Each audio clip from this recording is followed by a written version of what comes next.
എന്താണ് പണം? നിങ്ങളുടെ കയ്യിലിരിക്കുന്ന ആ നോട്ട് അല്ലേ? പക്ഷേ ഒരു നാട്ടിൽ പണമെന്നാൽ ഒരു കാറിനേക്കാൾ വലിയ ഒരു കല്ലായിരുന്നു.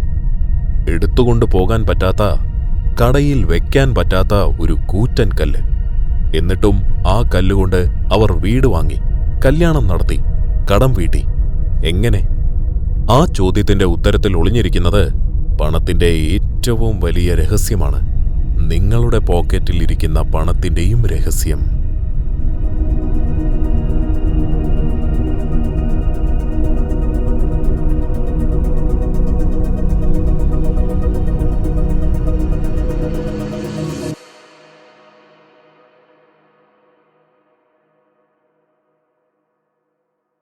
വീഡിയോയിലേക്ക് കടക്കുന്നതിന് മുൻപ് ഒരു കാര്യം കൂടി.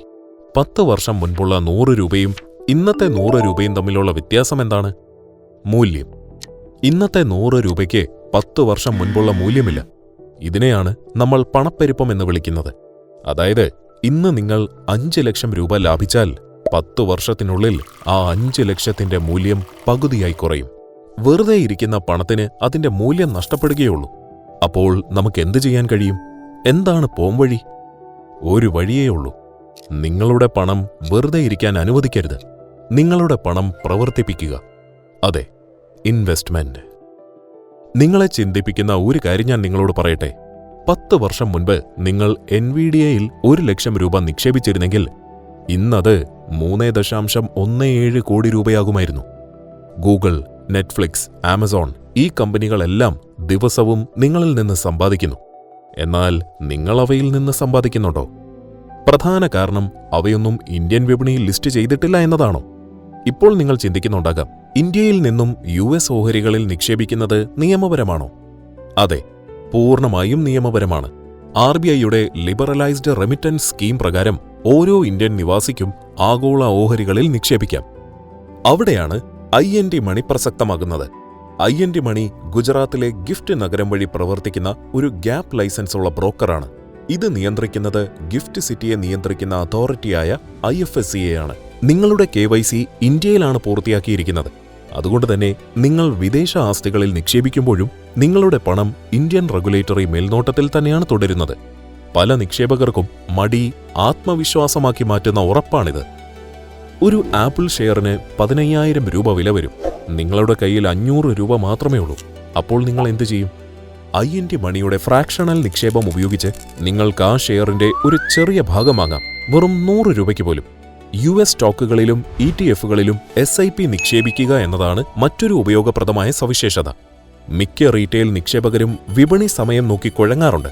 വില കുറയാൻ കാത്തിരിക്കും, അല്ലെങ്കിൽ പേടിച്ച് പിന്മാറും, അല്ലെങ്കിൽ കയറിയ സമയത്ത് വൈകാരികമായി പണം ഇറക്കും.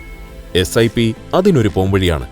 കുറേശ്ശെ കാലക്രമേണ അതിൽ നിക്ഷേപിച്ചുകൊണ്ടിരിക്കും. നികുതികളെക്കുറിച്ചും പേടിക്കേണ്ട. ITR ഫോമുകളുമായി പൊരുത്തപ്പെടുന്ന റെഡിമെയ്ഡ് റിപ്പോർട്ടുകൾ IND മണിയുടെ ടാക്സ് സെന്റർ തരും. ഫയലിംഗ് എളുപ്പമാകും. ആപ്പിൽ തന്നെ സൗജന്യമായി ITR ഫയൽ ചെയ്യാനും കഴിയും. ഓൺബോർഡിംഗും എളുപ്പമാണ്. KYC, അക്കൗണ്ട് സെറ്റപ്പ്, US നിക്ഷേപത്തിലേക്കുള്ള ആക്സസ് എല്ലാം ആപ്പിൽ തന്നെ പൂർത്തിയാക്കാം. അക്കൗണ്ട് ഫ്രീ ആയി തുറക്കാം. അപ്പോൾ IND മണി ഡൗൺലോഡ് ചെയ്യുക. ലിങ്ക് ഡിസ്ക്രിപ്ഷനിലുണ്ട്. ഇനി നമ്മുടെ കഥയിലേക്ക്. പസഫിക് സമുദ്രത്തിന്റെ നടുവിൽ ഒരു കുഞ്ഞ് ദ്വീപാണത്, യാപ്പ്. പേര് നിങ്ങൾ കേട്ടിട്ടുണ്ടാകില്ല. പക്ഷേ ഒട്ടുമിക്ക സാമ്പത്തിക ശാസ്ത്രജ്ഞന്മാരും ഈ ദ്വീപിനെക്കുറിച്ച് കേട്ടിട്ടുണ്ടാകും, പഠിച്ചിട്ടുണ്ടാകും. കാരണം പണമെന്ന വിപ്ലവത്തെ മനസ്സിലാക്കാൻ അവരിലെ പലരും ഉപയോഗിച്ച ഒരു താക്കോലായിരുന്നു ഈ ദ്വീപ്. അവിടുത്തെ ജനങ്ങൾ ഉപയോഗിച്ചിരുന്ന പണം ഒരു പ്രത്യേകതരം കല്ലുകളായിരുന്നു. പല വലിപ്പത്തിലായിരുന്നു അവയുണ്ടായിരുന്നത്.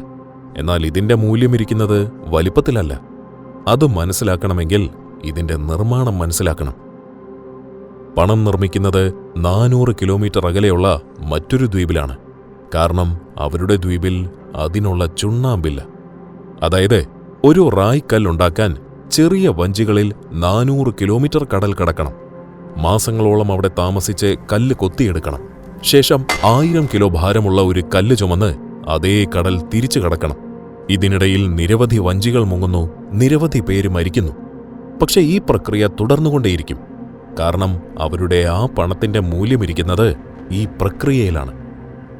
ആ കല്ല് കൊണ്ടുവരാൻ എത്ര പേർ പോയി, അവർ എത്ര കഷ്ടപ്പെട്ടു, എത്ര പേർക്ക് പരിക്ക് പറ്റി? ആരെങ്കിലും മരിച്ചോ? ഇതിന്റെ എല്ലാം ആകെ തുകയാണ് ആ പണത്തിന്റെ മൂല്യം. പ്രക്രിയ എത്ര കഠിനമാകുന്നുവോ അത്ര തന്നെ മൂല്യവും വലുതാകുന്നു. പക്ഷേ ഈ വലിപ്പം കാണുമ്പോൾ നിങ്ങൾക്ക് തോന്നാം, ഇതെങ്ങനെയാണ് കൊണ്ടു നടക്കാൻ പറ്റുക? എവിടെയാണിതിനെ സൂക്ഷിക്കുക? ഇത് യഥാർത്ഥത്തിൽ അവർ കൊണ്ടു നടക്കില്ല. കല്ല് അത് കിടക്കുന്നിടത്ത് തന്നെ കിടക്കും. ചിലപ്പോൾ വഴിയരികിൽ, ചിലപ്പോൾ ആരുടെയെങ്കിലും വീടിന്റെ മുന്നിൽ. പക്ഷേ ഒരു കാര്യം മാത്രം മാറിക്കൊണ്ടിരിക്കും: ഉടമസ്ഥൻ. കല്ലിന്റെ ഉടമസ്ഥൻ ആരാണെന്ന് ഗ്രാമം മുഴുവൻ അറിയും. ഒന്നും എഴുതി വെക്കുന്നില്ല, രേഖകളില്ല. ആ അറിവ് സൂക്ഷിക്കുന്നത് എല്ലാവരുടെയും ഓർമ്മയിൽ മാത്രമാണ്. ഒരിക്കൽ ഒരു കൂറ്റൻ റായ് കല്ലുമായി ഒരു വഞ്ചി വരികയായിരുന്നു. വഴിയിൽ വെച്ച് കൊടുങ്കാറ്റ് വന്നു. കല്ല് കടലിൽ മുങ്ങി. ആ പണം നഷ്ടപ്പെട്ടു. പക്ഷേ യാപ്പിലെ ജനങ്ങൾ അതിനെ അങ്ങനെയല്ല കണ്ടത്. തിരിച്ചെത്തിയവർ ഉണ്ടായതെല്ലാം ഗ്രാമത്തോട് പറഞ്ഞു. ഗ്രാമം അത് വിശ്വസിക്കുകയും ചെയ്തു. അതായത് ഗ്രാമം കടലിൽ കിടക്കുന്ന ആ പണത്തിന് ഒരു മൂല്യമിട്ടു. ശേഷം ആ കുടുംബം സമ്പന്നരായി അവിടെ തുടർന്നു. കടലിന്റെ അടിത്തട്ടിൽ കിടക്കുന്ന ആ സ്വത്ത് തലമുറകളിലേക്ക് പിന്നീട് കൈമാറ്റം ചെയ്യപ്പെട്ടു. എന്ത് വിചിത്രമായ മനുഷ്യരെന്ന് നിങ്ങൾക്ക് തോന്നാം. പക്ഷേ ഒരു നിമിഷം ഒന്ന് ചിന്തിച്ചു നോക്കൂ. അവരുടെ ആ വിചിത്രത തന്നെയല്ലേ നമ്മളിലുമുള്ളത്. ഒരു കറൻസി നോട്ടിന് മൂല്യം ആരാണ് നൽകുന്നത്? നാളെ എല്ലാവരും അതിൽ വിശ്വസിക്കുന്നത് നിർത്തിയാൽ അത് വീണ്ടും വെറും കടലാസായി മാറില്ലേ? പണം ഒരു വസ്തുവല്ല, അതൊരു വിശ്വാസമാണ്.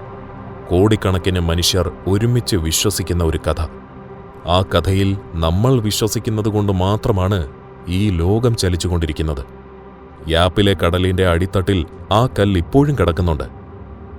മനുഷ്യനുണ്ടാക്കിയ എല്ലാ കറൻസിയുടെയും സത്യം അതിനറിയാം.